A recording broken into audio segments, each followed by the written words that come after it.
I'm a single mom scraping by to give my 2 kids a good life. Every summer my dad rents this swanky beachfront villa in Destin, Florida for a big family vacation. Sounds great, right? Except my kids and I are never on the guest list. Not enough room, he says, while somehow squeezing in my sister's family of 5, her husband, their 4 kids, the whole perfect package. They get to splash in the waves, post Instagram stories with sunset filters, and make memories my kids only hear about secondhand. Me, I'm just the one who doesn't have it together, as my sister loves to point out, rolling her eyes when I talk about my event planning gigs. I swallowed it for years, smiled through the shade, and hustled harder. But a few months ago, I did something that flipped the script and left my family stunned. Want to hear how I turned the tables? Drop a comment with your own story of being left out, hit that like button, and subscribe to catch the drama unfold. I've always been the odd one out in my family ever since I was a kid. My dad, the big shot who calls the shots, has always put my sister Brittany on a pedestal. Her perfect life, her perfect husband, her 4 perfect kids. Growing up, I was the one scrubbing dishes after family dinners, while Brittany got to sip lemonade and charm everyone with her smile. Fast forward to now, I'm a single mom grinding to keep a roof over my kids' heads, Mason and Ava, while Brittany's family gets to live it up like they're in a Hallmark movie. Every summer for the past 12 years, Dad rents this swanky villa in Destin, Florida ocean. Views private pool the works. Brittany, her husband Chris, and their 4 kids, Bella, Ethan, Sophia, and Liam get the full VIP treatment, beach bonfires, yacht rentals, and Instagram posts that scream family goals. Me and my kids. We're told there's no room, like we're some last-minute plus ones who didn't make the cut. It started when I was still married to Josh, my ex, who bailed on us right after Ava was born. That first summer after the divorce, Dad invited me to the villa, probably out of pity. I showed up with Mason barely 2 and a pregnant belly trying to hold it together. Brittany's family was already sprawled out, their kids running wild, their suitcases taking up every corner. Dad pulled me aside, his voice all fake concern, and said the villa only had 5 bedrooms. We've got to prioritize Brittany's kids. They're older, they need space. He told me like Mason wasn't even a factor. I nodded, packed up, and drove home, crying the whole way. The next year, the invite never came, or the year after that. Just the same excuse. Not enough room. I stopped asking, but it didn't stop hurting. I've tried to make it work for Mason and Ava. I'm an event planner juggling corporate gigs and birthday parties to pay the bills. It's not glamorous, but it keeps us afloat. Every summer, I scrape together what I can for day trips, water parks, arcades, even a cheap motel, once with a kiddie pool. But nothing compares to the stories Mason and Ava hear from their cousins. Bella's always posting TikToks of her surfing lessons captioned, "Best summer ever." Ethan brags about the private chef Dad hired for their villa dinners. My kids see it, all their faces falling as they scroll through their phones. Why don't we ever go, Mom? Ava asked me last year. Her voice small. I lied, said it was a scheduling thing, but the truth burned Dad, and Brittany didn't want us there. The worst came at our family's 4th of July BBQ this past summer, hosted at Dad's house. Brittany's family rolled up in their shiny new SUV, kids decked out in matching red, white, and blue outfits. I was there early helping Dad grill, while Brittany lounged by the pool snapping selfies. During dinner, she posted an Instagram story, a shot of her kids with sparklers captioned, "Can't wait for our Destin vacay family tradition." Then she turned to me, all fake sweet, and said, "So Ashley, you and the kids got any big summer plans?" Her smirk said it all. Before I could answer, she added, "Oh wait, you're probably too busy with your little party gigs to afford a real vacation." The table went quiet. Dad just sipped his beer, pretending he didn't hear. Mason, sitting at the kids' table, looked down at his plate. Ava's eyes welled up, and I felt my chest tighten. I forced a smile, said something about a water park we were checking out, and changed the subject. But Brittany wasn't done. Later, she posted another story, a photo of the villa's infinity pool from last year, with text overlay. Some people just can't keep up. Blessed. It was a direct jab, and everyone at the BBQ saw it. My phone buzzed with texts from cousins asking if I was okay. I wasn't. I drove home that night, Mason and Ava quiet in the back seat, and felt like I'd failed them. Not because we didn't have a fancy villa, but because I'd let my family make them feel less than. Back at our apartment, Ava came to me while I was washing dishes. "Mom, is it true we can't afford to go to the beach with Grandpa?" she asked, clutching her phone where Brittany's story was still up.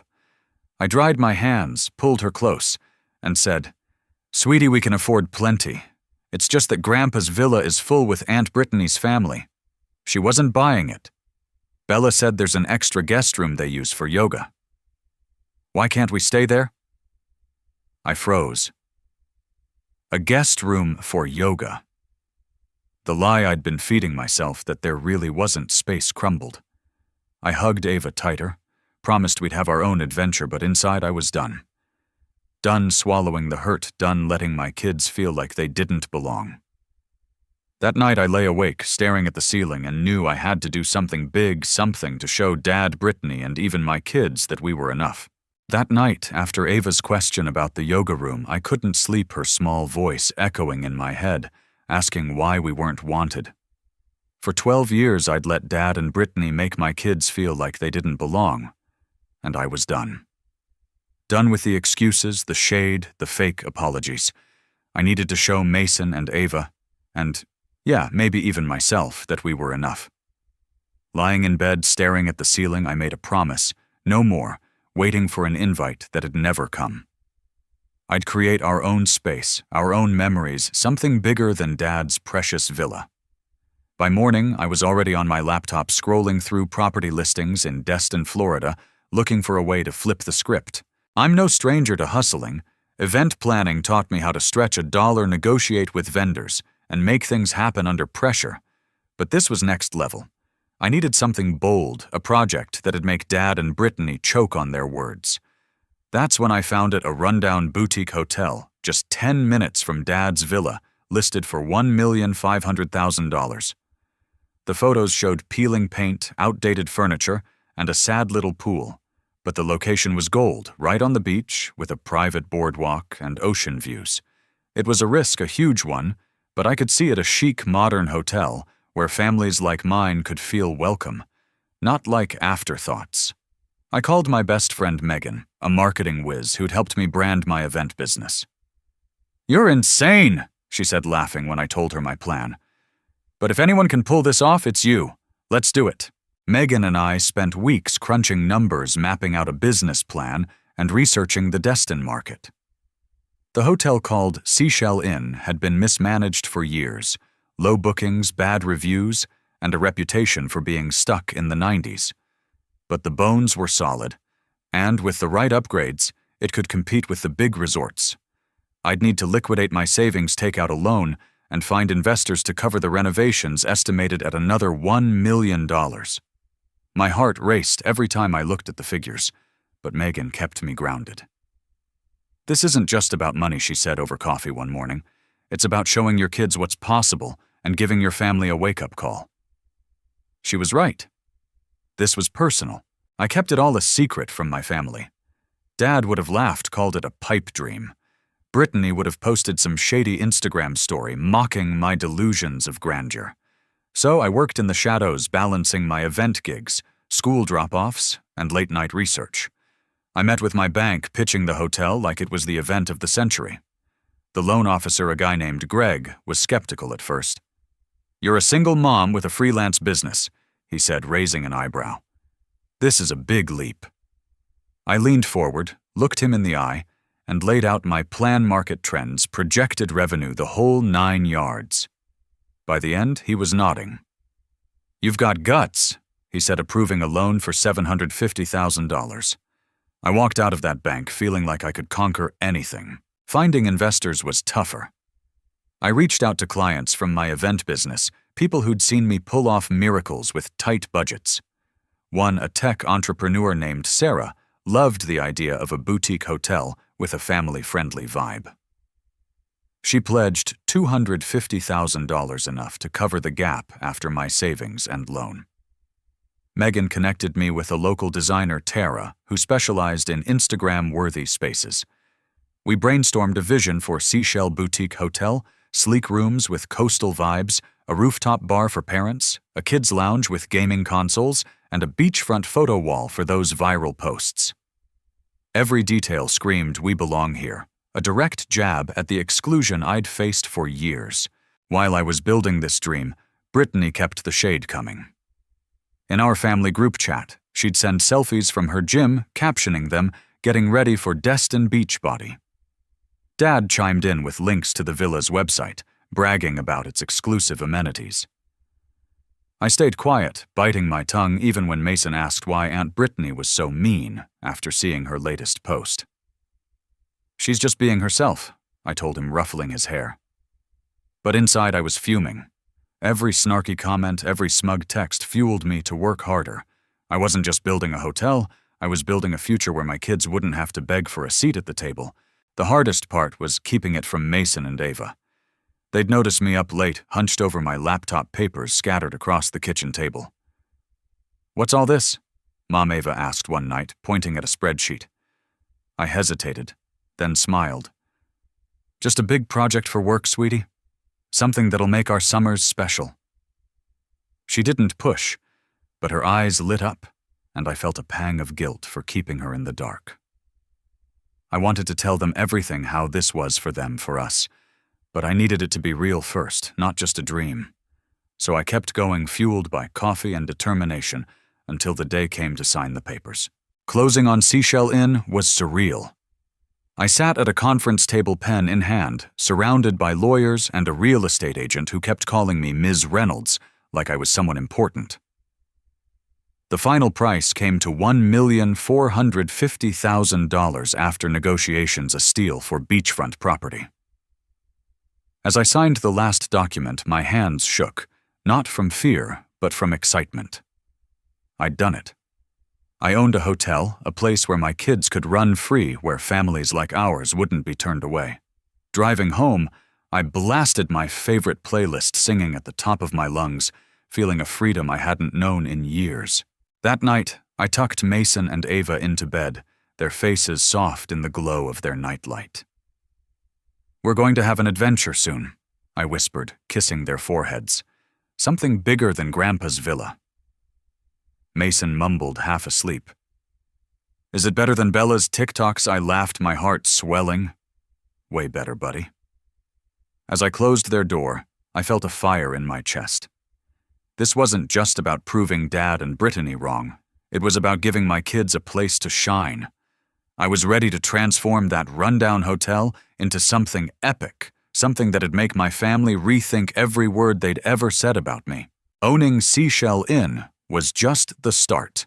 The real work was turning that dated dump into something epic. I poured every ounce of my event planning hustle into it, envisioning a place where families like mine could feel valued, not sidelined. Megan, my marketing genius best friend, was all in sketching out plans for Instagram-worthy vibes, think sleek coastal decor, a rooftop bar with fairy lights, and a beachfront photo wall that'd make influencers drool. We hired Tara, our designer, to bring it to life, and I threw myself into the chaos of renovations, balancing budgets, contractors, and school pickups. Mason and Ava got in on it, too, their eyes lighting up when I showed them the property. "Can we have a game room with a PS5?" Mason asked, bouncing on his toes. Ava chimed in, and a smoothie bar by the pool. I jotted down their ideas. Those were gold. This wasn't just my dream. It was ours. The renovations weren't cheap, $750,000 to gut the old rooms, rewire the electrical, and build that rooftop deck. I was on site daily, dodging construction dust, arguing with contractors who tried to cut corners, and double-checking every invoice. Tara pushed for bold choices, teal accent walls, driftwood furniture, and a lobby mural of crashing waves. Megan worked her magic, teasing the project on Instagram, with coming soon posts that got hundreds of likes. "You're building a brand," she told me over takeout one night, as we pored over paint swatches. Not just a hotel, a statement. I nodded, feeling the weight of it. This was my clap back to 12 years of being told my kids and I didn't belong. Keeping it secret from my family was a full-time job. Dad and Brittany were already hyping their summer villa plans in our group chat photos of last year's yacht trip, Dad boasting about booking a private chef. Brittany dropped a selfie in a designer swimsuit captioned, "Destin, here we come." Family tradition. I muted the chat to stay sane, but Mason wasn't so lucky. "Why does Aunt Brittany keep posting about the villa?" he asked, showing me her latest Instagram story, a shot of Bella on a jet ski with text overlay counting down to paradise. I hugged him, said we'd have our own fun, but my blood boiled. Every post was a reminder of how they'd excluded us, and I channeled that anger into the hotel, determined to make it outshine their precious villa. Things got messy at Dad's Memorial Day cookout a month before our planned soft opening. I brought Mason and Ava, hoping to keep things civil. Brittany's family arrived late, their kids glued to their phones while Dad grilled steaks and rambled about the villa's exclusive beach access. Mason, usually quiet, couldn't take it. "Grandpa, why don't we ever get to go to the villa?"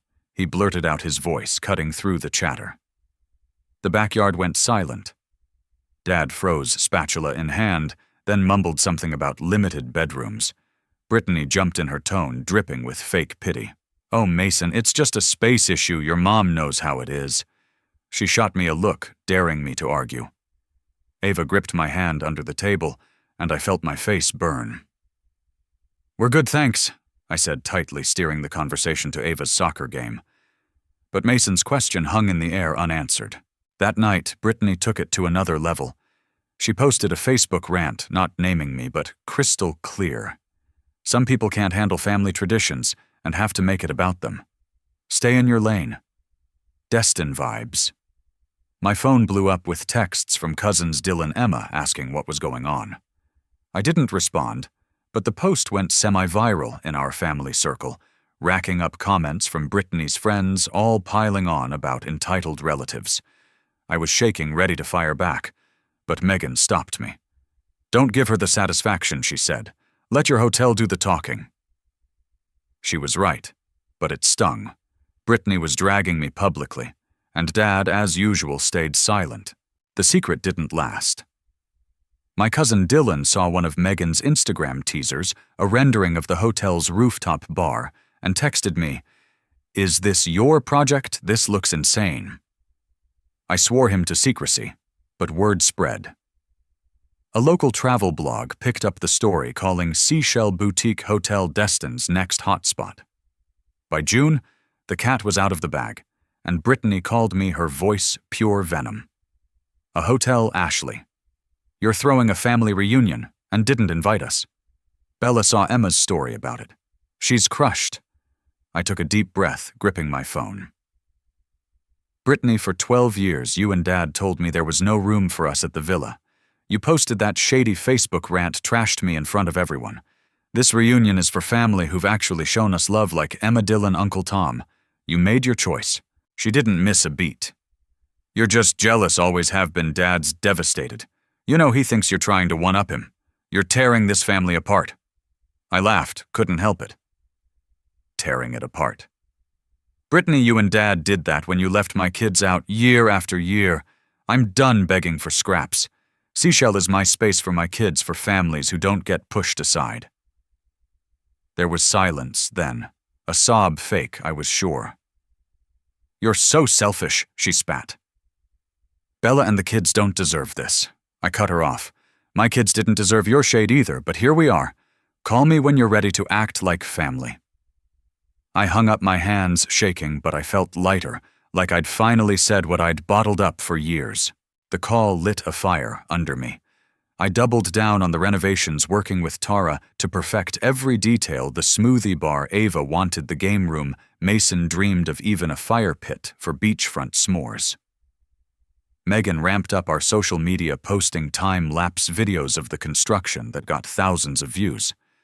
We booked our first guests for July, including a family reunion for Uncle Tom, Aunt Lisa, and cousins who'd never been invited to Dad's villa either. I wasn't just building a hotel, I was building a new kind of family, one where no one got left behind. But I knew the real test was coming, the grand opening where I'd have to face the fallout of Brittany's drama and whatever Dad had up his sleeve. The grand opening of Seashell Boutique Hotel was my moment to shine a chance to show the world and my family what I'd built from scratch. After months of renovations, $750,000 in upgrades, and endless nights planning, we were ready. Megan had turned our Instagram into a hype machine, posting sneak peeks of the rooftop bar and beachfront photo wall that got thousands of likes. Tara's design was flawless teal and white rooms, a smoothie bar by the pool, and Mason's game room with a PS5 that made him squeal. I'd invited Uncle Tom, Aunt Lisa, cousins Dylan and Emma, and other relatives who'd never made Dad's villa guest list for a free family reunion weekend in July. This was for them, for us, a space where no one felt like an afterthought. The day kicked off with a bang. Guests arrived to a steel drum band playing by the lobby mural servers, passing out mocktails with tiny umbrellas and a breeze carrying the scent of salt and sunscreen. Mason and Ava played tour guides, showing cousins around like they owned the place. "This is the fire pit for s'mores," Ava announced, dragging Emma's daughter Olivia to the beach. Mason led Dylan to the game room, bragging about the VR headsets. I stood on the rooftop deck, watching my kids beam, and felt a lump in my throat. For the first time, they weren't begging for a spot at Dad's villa, they were the stars of their own show. The reunion was magic. We had a beach BBQ with shrimp skewers and burgers, a sunset yoga class that Aunt Lisa raved about, and a bonfire where Uncle Tom told stories about his fishing trips.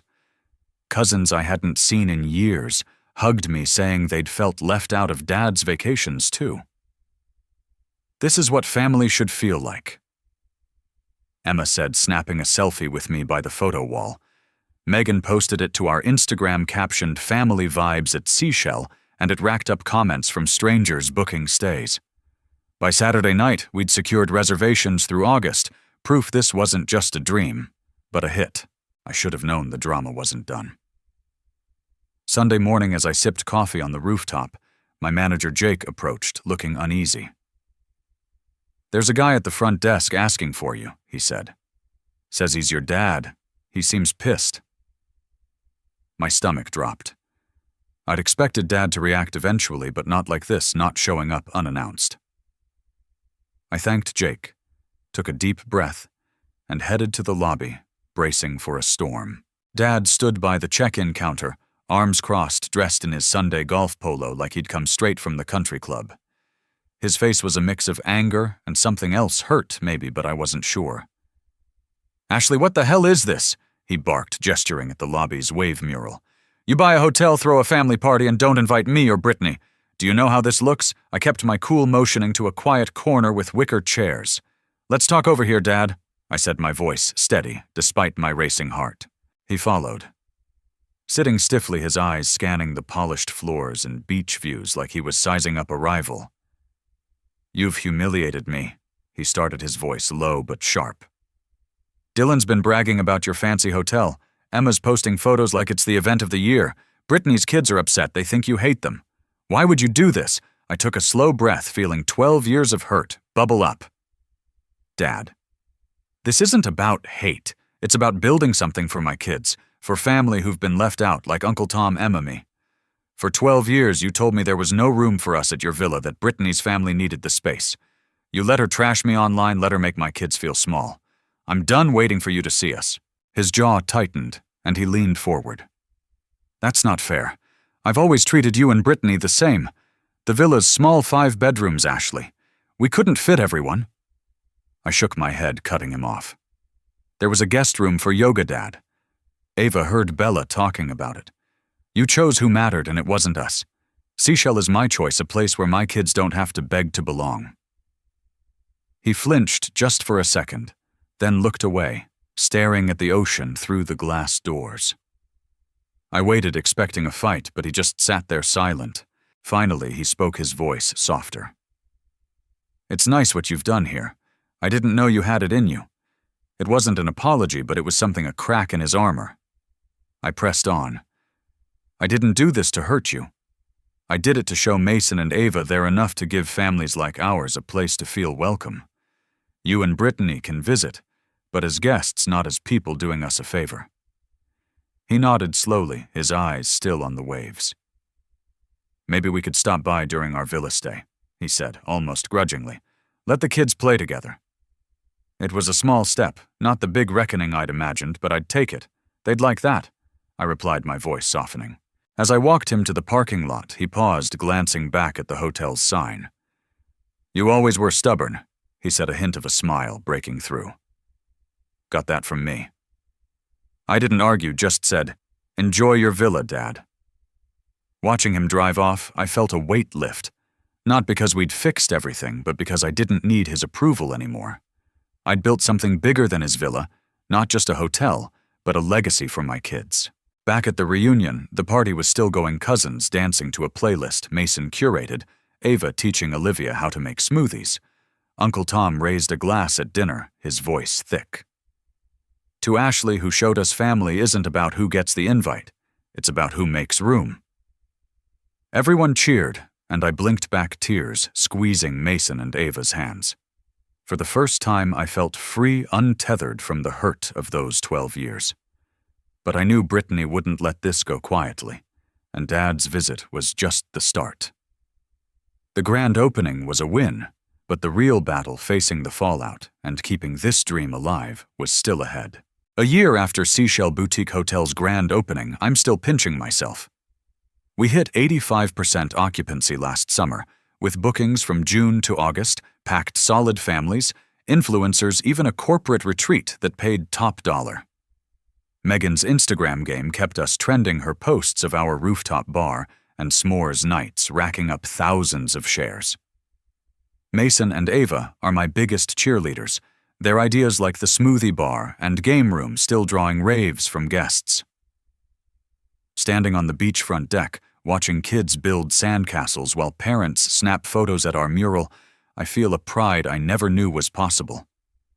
This place isn't just a hotel, it's proof that my kids and I can create something bigger than the villa Dad and Brittany used to lord over us. Running Seashell hasn't been easy. I've got a solid team now, but I still check every detail from linen orders to guest reviews, balancing it with Mason's soccer games and Ava's art classes. The hustle's worth it, though, for the memories we're making. We started our own traditions: Friday movie nights on the beach with a projector and popcorn, and sunrise yoga sessions Ava begs to join. Last July, Mason organized a sandcastle contest for guests, crowning a 5-year-old's lopsided masterpiece the winner. This is better than Grandpa's villa, he whispered to me, grinning, and my heart swelled. For the first time, my kids aren't chasing someone else's idea of family, they're living ours. Brittany and I have settled into a cautious truce, mostly for the kids. She brought her family to Seashell twice last summer, booking a suite like regular guests, no special treatment. Her oldest, Bella, asked to work at the smoothie bar for a month, blending mango slushies and earning her own cash. It's cool, Aunt Ashley, she told me, wiping down the counter. I didn't know you could build something like this. I smiled, seeing a spark in her I hadn't noticed before, a kid learning there's more to life than Instagram filters and Dad's credit card. Brittany didn't thank me, but she stopped posting shady stories, and that's progress.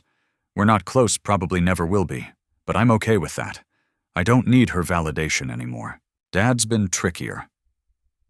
He visited 3 times during his villa stay, each trip a little less tense. The first time he walked through the lobby eyeing the mural and game room like he was inspecting a competitor's property. Not bad, he grunted, which for him is high praise. By his 3rd visit, he let Ava show him the fire pit, nodding as she babbled about s'mores recipes. He started calling Mason and Ava more, asking about school, even sending them birthday gifts that weren't just gift cards. It's not an apology, Dad's too stubborn for that, but it's a shift. I see it in the way he lingers at Seashell, like he's trying to understand what I've built. Last Christmas, he pulled me aside and said, "You've done good, kid." I nodded, biting back the urge to list the 12 years he made us feel invisible. Instead, I said, "Thanks, Dad," and left it at that. Some wounds don't heal, but they don't have to define you. The biggest change is in me. Seashell gave me a glow-up I didn't see coming, not just as a businesswoman, but as a mom, a person. I used to shrink under Dad's dismissal Brittany's shade, letting their words chip away at me. Now I stand taller, making decisions without second-guessing whether it's firing a lazy contractor or planning our next big event. My cousins Dylan, Emma, Uncle Tom keep coming back, turning Seashell into our new family hub. Last week, Emma booked a cousins' weekend, and we stayed up late laughing over mocktails, swapping stories about Dad's old fishing flops. It's the kind of family I always wanted, one built on love, not competition. Looking back, I realized Seashell wasn't about revenge, though it felt like it at first. It was about breaking a cycle, those 12 years of exclusion that made my kids question their worth. Every time I see Mason teaching a guest kid how to surf, or Ava sketching designs for a new photo wall, I know I've given them something. Dad's villa never could a place where they're enough. Brittany's still out there posting her family goals on Instagram, and Dad's still renting his villa, but it doesn't sting anymore.